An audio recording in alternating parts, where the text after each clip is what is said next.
জনগুরুত্বপূর্ণ অধ্যাদেশগুলো তারা বাতিল করে জনগণের সাথে তারা বেইমানি করেছে, গণভোটকে অমান্য করার চেষ্টা করছে, গণভোটকে অশ্রদ্ধা করছে। সকলকেই আমরা নববর্ষের শুভেচ্ছা জানাচ্ছি।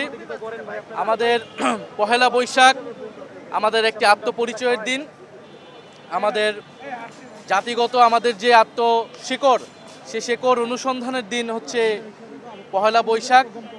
বঙ্গাব্দ শুরু হয় এই দিনের মধ্য দিয়ে, বৈশাখের এই প্রথম দিনের মধ্য দিয়ে। আমরা আজকের দিনে আমরা জাতীয় নাগরিক পার্টির এনসিপির সাংস্কৃতিক সেলের পক্ষ থেকে ক্ষুদ্র আয়োজন, যেখানে গান উৎসব হচ্ছে, র্যালি হয়েছে, ছোট ছোট দোকান স্টল দেওয়া হয়েছে।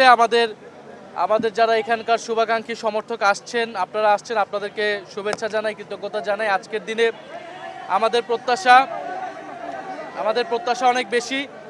আমরা চাই বাংলাদেশ বৈষম্যহীন যেই নতুন দেশের জন্য আমাদের তরুণ প্রজন্ম রক্ত দিয়েছে, জীবন দিয়েছে, সেই নতুন বাংলাদেশ আমরা প্রতিষ্ঠা করতে পারবো।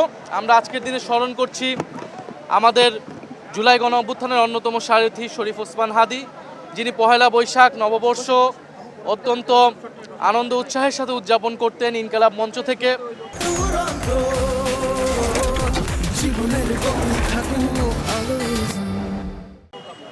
এবং আমরা আরও বলবো যে আপনারা জানেন যে নববর্ষের এই দিনে পহেলা বৈশাখে হালখাতা খোলা হয়, যেখানে সকল বকেয়া পরিশোধ করা হয়।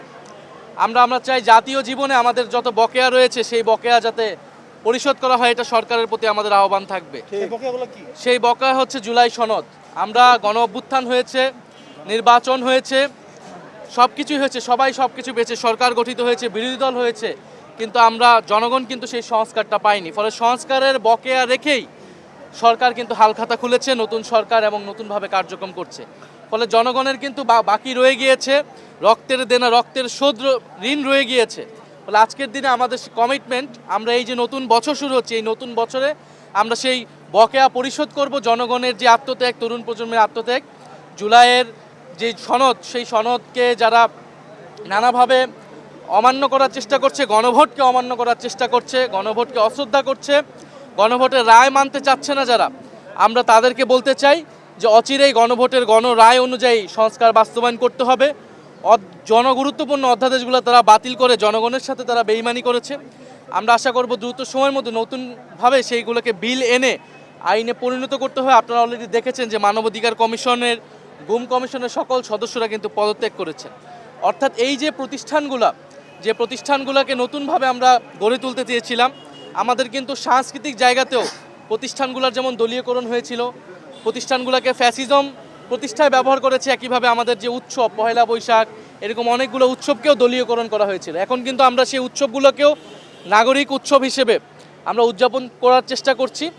একইভাবে আমাদের সংস্কারের যে লড়াই, একইভাবে আমাদের সাংস্কৃতিক যে মুক্তির লড়াই, সেটাও চলমান থাকবে। আমরা মনে করি বাংলাদেশ শুধু বাংলাদেশের বাঙালি নয়, পুরো পৃথিবীর বাঙালি, সকল বাঙালির সাংস্কৃতিক কেন্দ্রের জায়গাটা হচ্ছে এই বাংলাদেশ। ফলে বাংলাদেশকেই এই বাংলার সভ্যতার বহু ভাষা, বহু সংস্কৃতির কেন্দ্র হিসেবে, ঐতিহ্যের ধারক বাহক হিসেবে কাজ করে যেতে হবে।